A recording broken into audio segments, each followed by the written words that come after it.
report on jobs. So let's bring in our next guest. Shana Sissel is founder and CEO at Banríon Capital Management to give us her take on these markets. And Shana, how much do you read into the ADP report today that indicated the labor market seems to be weaker than what people had anticipated, and it's certainly kind of playing havoc with at least yields? Well, we've definitely seen the non-farm payrolls. There's been adjustments month over month, typically adjusted down. And ADP, while it hasn't correlated as much with non-farm as it has in the past, the trends tend to follow each other. So I think this really touches on one of the areas of concern that the Fed had in their comments earlier this month, or earlier last month. It's October, I forgot. And just noting the softness in the labor markets is a key area of concern that the Fed has, and one of the reasons that they use to justify the rate cut that they made.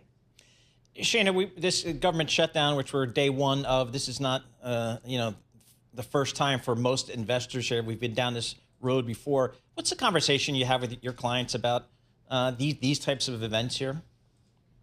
Well, I feel like it's a little boy who cried wolf. This seems to happen so often now that it doesn't necessarily scare people the way it once did. I do think that the Trump administration is the administration that has the longest government shutdown in recent history. And so that's an area to be concerned. But even in that case, it was only about a month. I think the bigger concern would be if it lasted longer, specifically because we're getting into the holidays and travel season and TSA and a lot of the government services associated with travel are affected by a shutdown. But I think this is more of a wait and see. There's a lot of big talk coming from both sides as they try to speak to their base and put on a tough front. But ultimately, no one wants to be the administration or the Congress that has the longest government shutdown on their resume. So it's really wait and see. I'm not sure people are overly concerned at this point. Talk to me in a week, I might have a different answer. Yeah, absolutely. We're looking at a stock market that is still near its record highs, although that momentum seems to have slowed down quite a bit. The S&P 500 at 6694. This is a record high, as I mentioned, but we're bumping along that top that we reached in late September. Shana, I've been mispronouncing your name, so I apologize for that. How do you see this moving forward in terms of catalysts for further upside? Because we're pretty toppy right now. Even Jay Powell, the Fed chair, called stock prices fairly highly valued. Well, first and foremost, don't apologize for mispronouncing my name because everybody does it. So you are not the first. Still, no excuses. But second of all, I think it makes sense. There's really no fundamental reason to break through these highs. There is concern for the economy, as we've already pointed out. There's softness in the labor market. Inflation is elevated from where it was a year ago. The Fed is concerned about economic softness and economic weakness. So it's hard to really make a case that the market should be blowing through these highs and maintaining the momentum it did.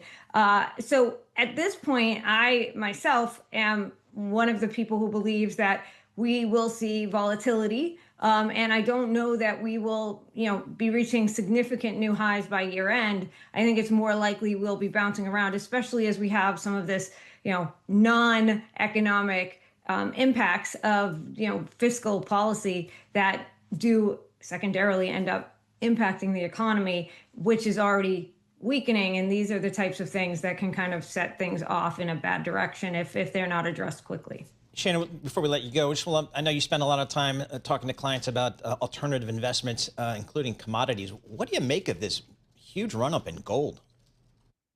Yeah, so it's interesting. We've seen kind of the gold and the crypto moves kind of complementing each other. But I think the movement in gold is really a concern about monetary policy. It's a concern about, the unknown. It's a concern about all of the crazy news that tends to come out of the administration, how that impacts broader markets, tariffs, things of that nature. There's just so much uncertainty, and gold is kind of a safe haven when you aren't quite sure what's going to happen and you're really concerned about a black swan type event.